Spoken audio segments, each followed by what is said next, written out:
Let's go back to Pandora, where the blue Nazi Goring live. It seems an enemy of the past has a stiffy for revenge, and Sully must uproot his family and move them to a water theme park. Will his family adapt? Will his enemies locate him? And why does James Cameron love playing in the water so much? Chuck on your togs for Avatar Waterworld. Hello there, you loose units, and welcome back to another episode of Spicy Boy Reviews. I'm, of course, your host, Andrew Iles. It's a new year, new us, 2023. First review off the rank, let's bloody get straight into it. That's right, Avatar, the big James Cameron blockbuster made 13 years after the original. Take that, Terminator 2! We check back in with Sully, and 15 years later, and find out that he's got a family of his own. Seems as though he's been getting a bit busy with Zoe Saldana. I mean, fair enough. And she's popped out a few kids. We meet Natayam, which is Sully's eldest son here. He's a chip off the old block, having the best traits of both Sully and Neytiri. Kiri is their second child, who was actually adopted here. She's the daughter of Sigourney Weaver's Avatar, who unfortunately has since passed away. And Kiri here is actually also played by Sigourney. It's a big mystery of who her father is, and she has some unexplained powers of telekinetic abilities to communicate with every animal on Pandora. I'm getting strong vibes of she's the key to all this. You know, don't know who her father is, unexplained powers. I mean, just check her blood here and see how many midichlorians she's got. Loak is Sully's second son, and he's the third oldest here. And he has all of the bad traits of Sully. You know, egotistical, doesn't listen to orders, and dives headfirst into trouble. I wonder if he'll learn a valuable lesson by the end of the film. Tuktiri is the youngest daughter of the family, and she's all kinds of adorable. He also has an adopted human son here by the name of Spider.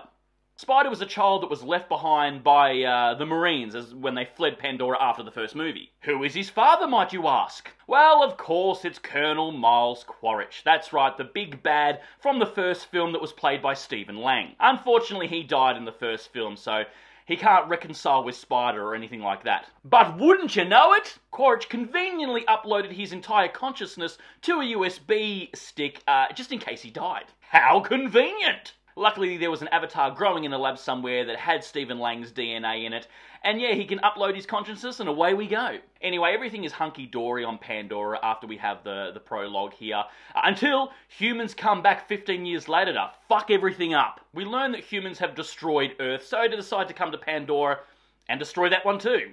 Great plan, dickheads. Fucking humans.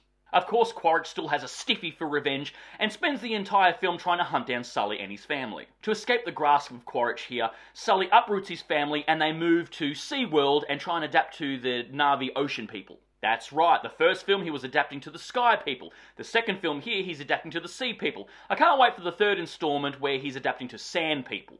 Spider gets left behind in the flea here, because fuck humans. And for the remainder of the film, he has a bit of father and son bonding with Quaritch. The second act of the film is all from the perspective of Sully's kids, you know, learning to adapt to this new water community. There's fights and disagreements, high tension, teenage Na'vi boners and first crushes. But Rebel Without a Mountain Banshee here, Loak, befriends an outcast whale.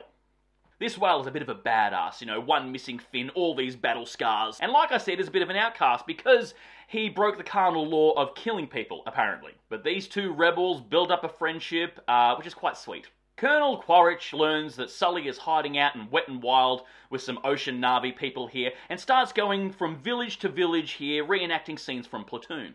He teams up with Pandora whalers here. If the humans couldn't be any more dickish, they also have whalers on Pandora. We learn that the whales on Pandora have some sort of brain juice that when the whalers capture them and drill into their heads and suck this juice out, they send it back to Earth, and apparently that juice stops the aging process in humans, like right in its tracks. So clearly this expedition has been funded by the Kardashians. I mean, Earth is completely destroyed. They're looking to terraform a new planet, hence why the humans are on Pandora, but fuck it if they can't make a few cheeky $1 million with this whale cerebral fluid. I guess in this future, Hollywood has run out of baby blood. Anyway, it all leads to this epic final battle between Sully, Quaritch, and the whalers and the ocean Na'vi people. And I've got to admit, this battle was fucking epic. It was really cool and tense. Yes, it's a bit of a CGI bukkake party. I mean, that's pretty much the whole film. It's mostly CGI. but goddamn if it didn't look good. All of James Cameron is on display here, the absolute classics. You've got shout-outs to Aliens here with a sort of industrial look of the humans and like the machinery that they use. Of course, with the water stuff, you get shout-outs to The Abyss. And the last 20 minutes of the climax of the film was a massive shout-out to Titanic. It's a classic 3-act structure. Yes, of course, it's a bit long, being a bit over 3 hours here, but honestly, I was never bored. Of course, it's visually stunning. I mean, it fucking has to be, you know, with the amount of time and money and effort they put into this. It's a basic, very simplistic storyline here that doesn't require a lot of brain power. Sorry, Pandora whales. It's easy to get your head around and easily digestible. That's a lot of criticisms I've been hearing about this film, that it's very simple and a bit dumb at times, but I think that works in its favour. I mean, Top Gun, probably the biggest film released last year, you know, was a simple storyline, a surrogate father and son story with jets. Doesn't need to be more, you know, deeper than that. But yes, does Sully plan make a whole lot of sense? Not really.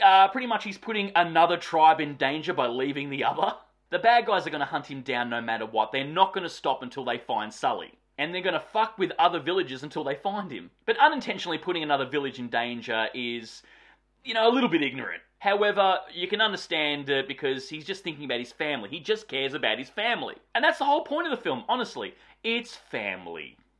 Even though all the creatures were CGI, I really felt for them, I'm not going to lie. Especially the whales. However, you better be wearing a helmet with how heavy-handed this film can be with its message. The first film was obviously about deforestation, and this film is hugely an anti-whaling one. As subtle as a sledgehammer movie. I thought the first film was okay. It was just okay. Didn't hate it. I didn't really love it. I liked it. I think the 3D aspect was the massive pull for it. And I wasn't super excited about a sequel 13 years after the original of an okay film.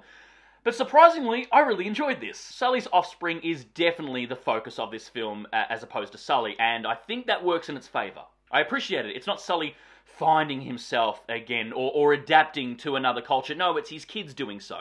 I did, however, get heavy vibes of How to Train Your Dragon 2, oddly enough. I had fun watching this. I really did. Like I said, I was never bored. It is very, very long, but I enjoyed it from start to finish. Am I excited about the third installment? Sure. It's an original IP created by a genius yet tyrannical director, and I'm all for it. Yes, it's simple, and yes, the story is very, very basic, but fuck me, I enjoyed it. And in all honesty, I'm way more excited about seeing the third installment for this franchise as opposed to anything coming down the pipeline for Marvel. But yes, there you go, guys. That is the first review for 2023. Avatar, the big blockbuster. Yeah, write down if you've seen it, what did you think, and if you're excited about the third one. And if, of course, you made it this far into the episode, please give me a thumbs up, because your love and support just keeps me going, because I just love movies, and I assume you do as well. And, of course, don't forget to hit that subscribe icon, because we give out episodes weekly, and we'll see you back here next week for the next review. And until then, stay spooky, kids.